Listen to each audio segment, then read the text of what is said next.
Muy bien, vamos a empezar hablando con un poco más detalles cómo se realiza la planificación de los transportes.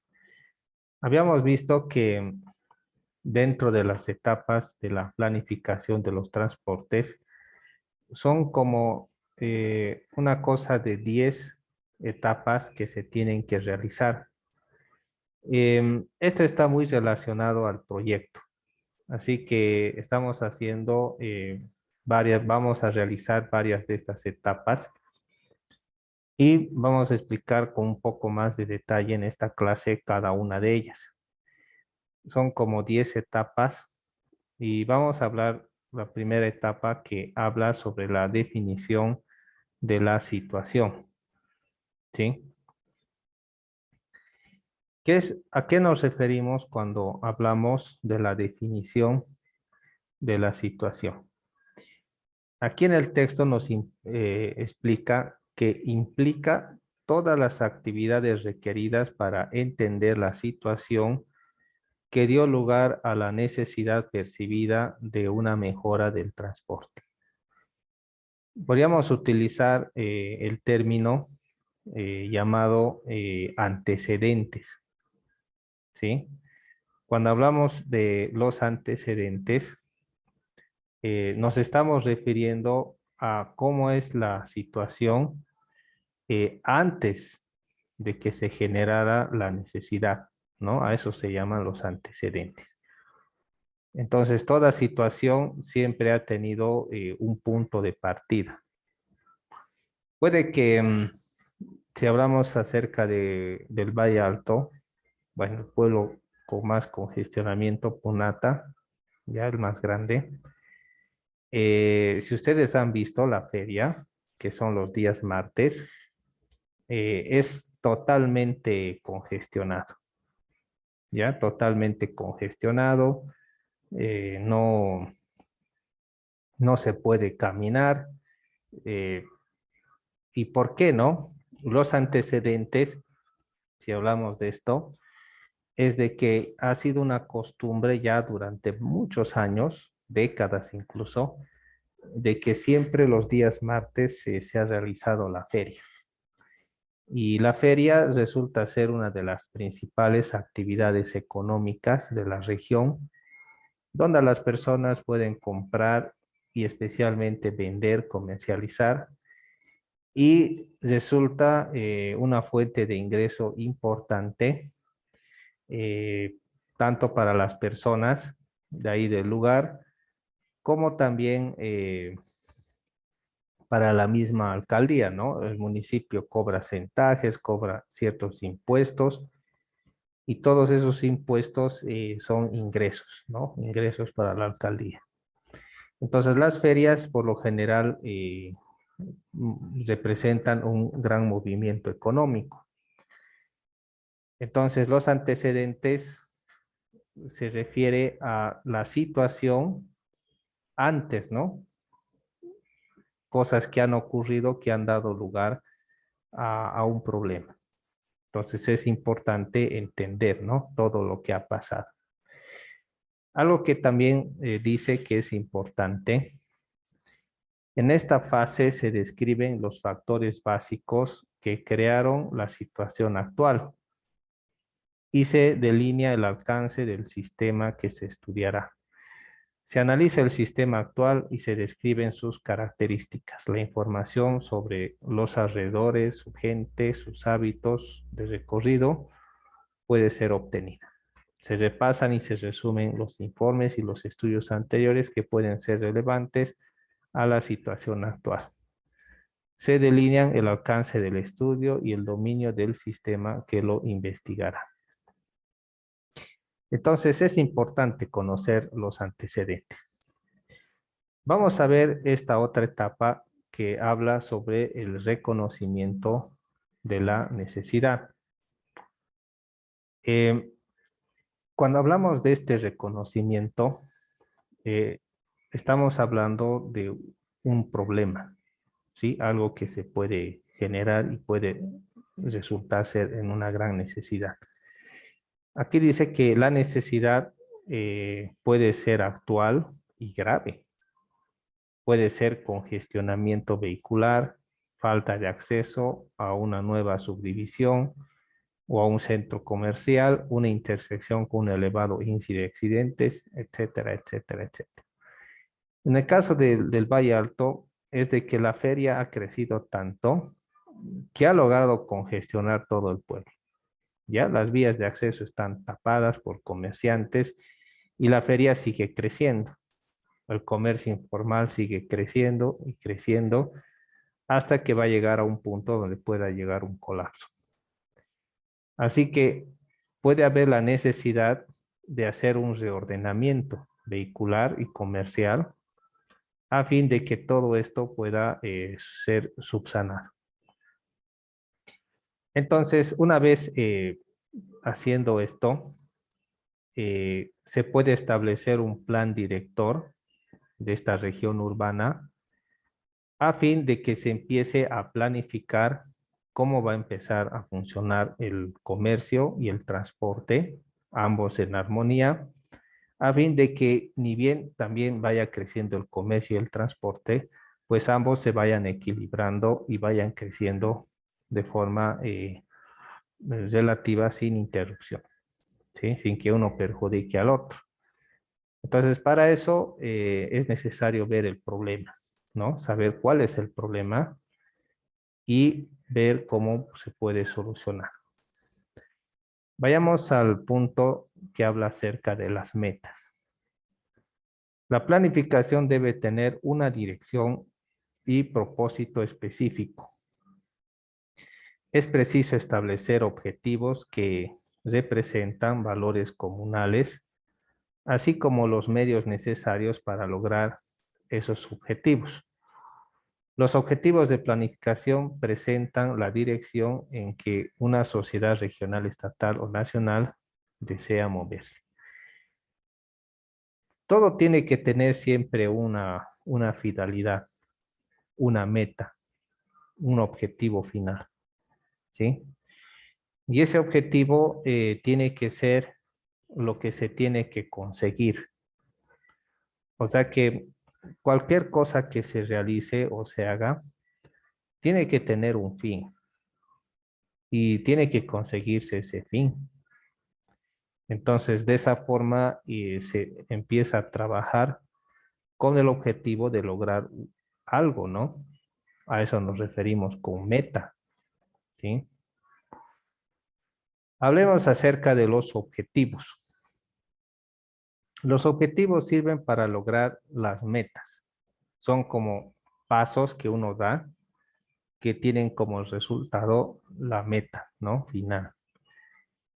Por ejemplo, para poder conseguir el problema del congestionamiento, solucionar o evitar el índice de accidentes, se puede construir una autopista más ancha, ¿no? Se puede hacer un servicio programado de autobuses, un sistema que responda a la demanda, organizar mejor, simplificar, y se pueden hacer varias tareas a fin de que se pueda solucionar algo, ¿no? Si el problema es el congestionamiento vehicular porque hay mucho comerciante, se puede reubicar a esos comerciantes en mercados, ¿sí? En mercados que sean específicos y así la gente puede dedicarse al comercio en el lugar que corresponda, ¿no? Y el resto, pues, tiene libre circulación, ¿no? Entonces, son cosas, ¿no? Y para lograr esa meta se puede primero construir mercados, ¿sí? Construir accesos, eh, fomentar la participación en apoyar estos proyectos y cosas por el estilo, ¿no? Así que es importante que los objetivos puedan describir paso a paso cómo se pueda lograr una meta, ¿no? Una meta final. Otro punto son los estudios de demanda. Esto es importante.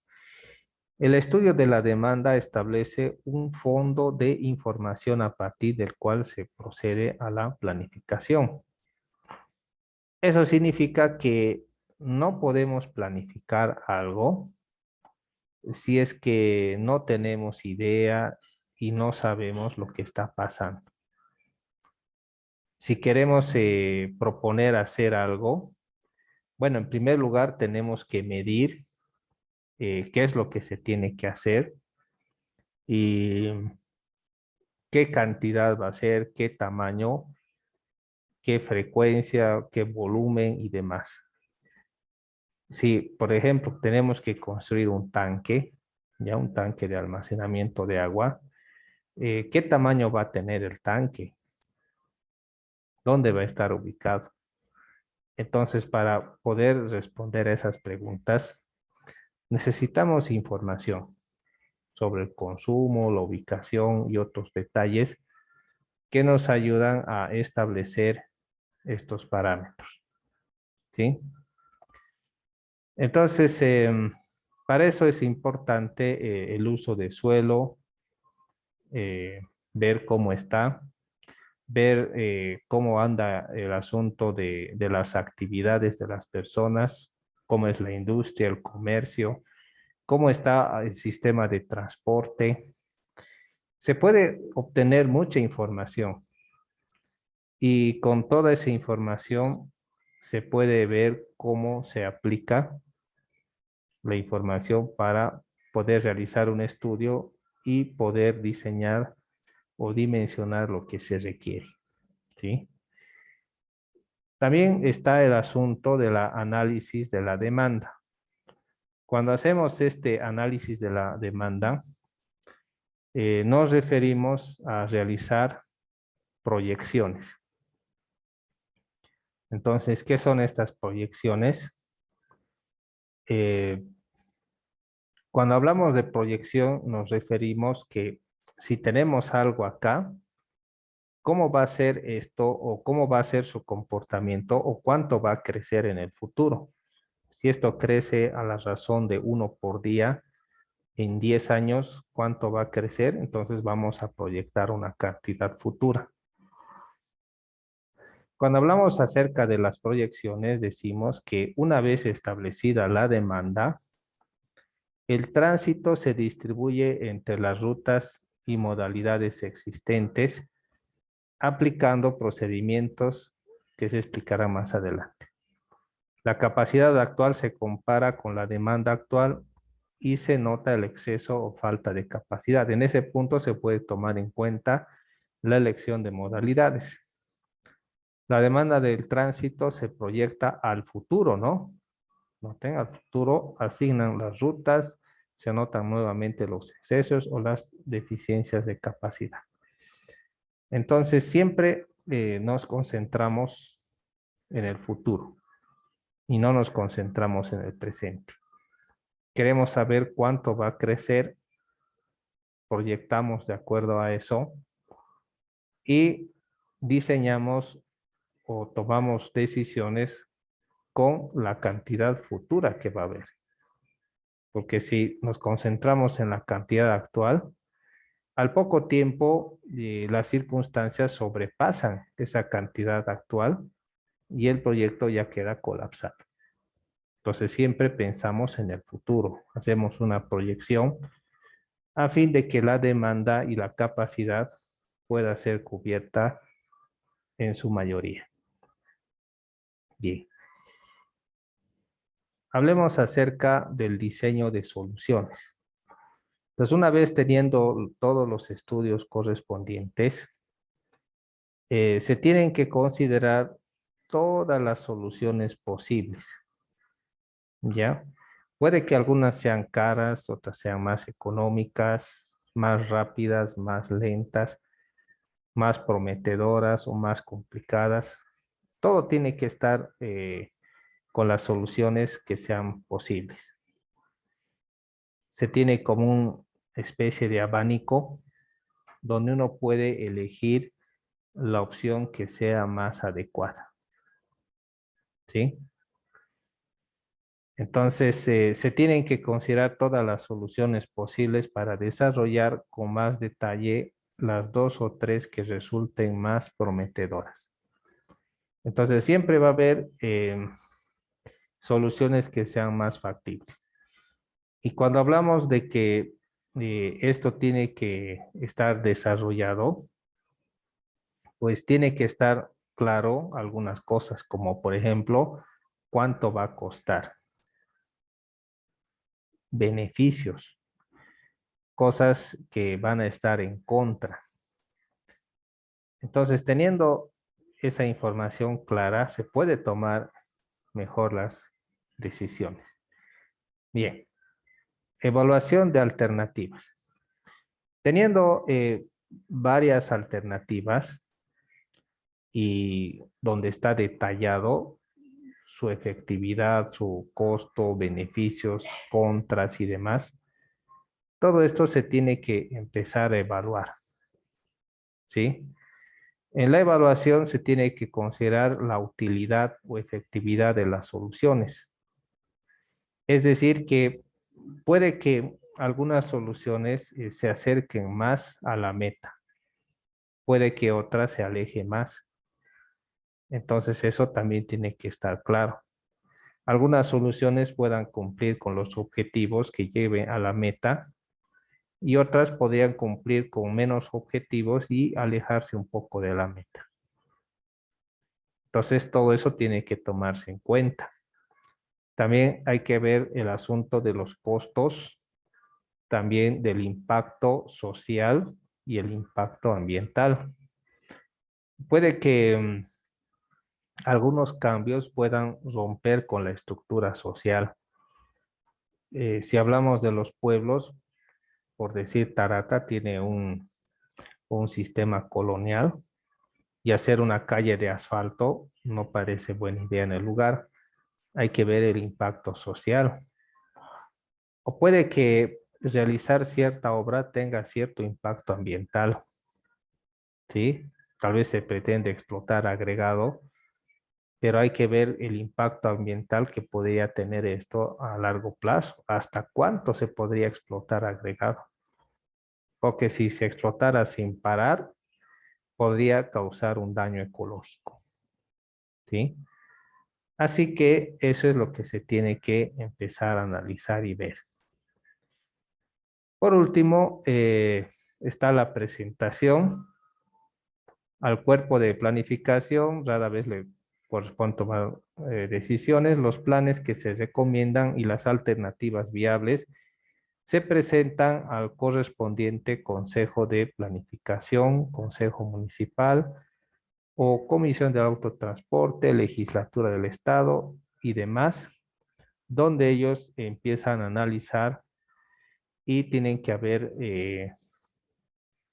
información para que ellos vean el asunto del financiamiento y algunas otras cuestiones legales que pudieran dar información sobre si estos proyectos son viables o no.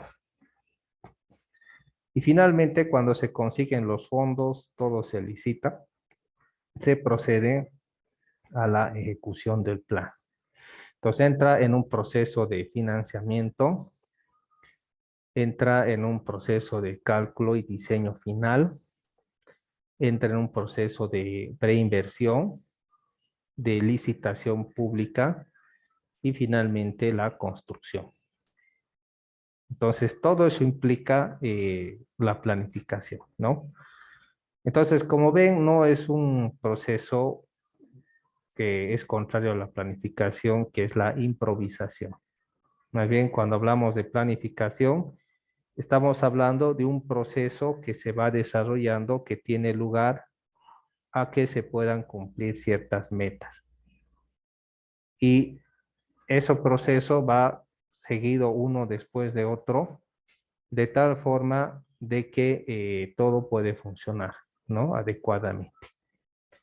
Entonces, eso es importante tomarlo en cuenta, ¿no? Bien, jóvenes. Entonces, hasta aquí con esto de la planificación.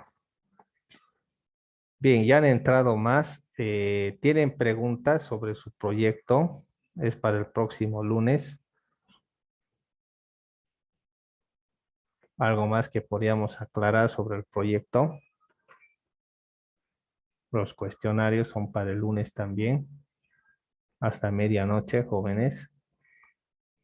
No es por grupos. Tiene que ser escritos a mano los cuestionarios, con carátula, no se olviden.